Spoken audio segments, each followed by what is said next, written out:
عقیقے میں کتنے جانور ذبح کرنا چاہیے؟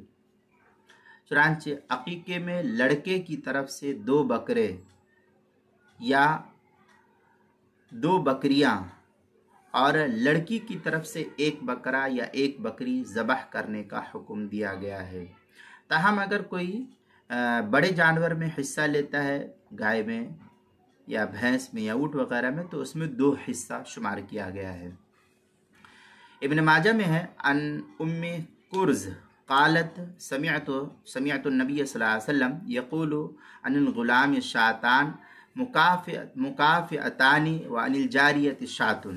یہ ابن ماجہ کی روایت ہے، صفحہ 228، ترمذی شریف پہلی جلد صفحہ 278، مصنف ابن ابی شیبہ جلد نمبر 12 صفحہ نمبر 322، اعلاء السنن 17ویں جلد صفحہ 117، نسائی شریف دوسری جلد صفحہ 167، کتاب المسائل دوسری جلد صفحہ 339 پر اس کو نقل کیا گیا ہے۔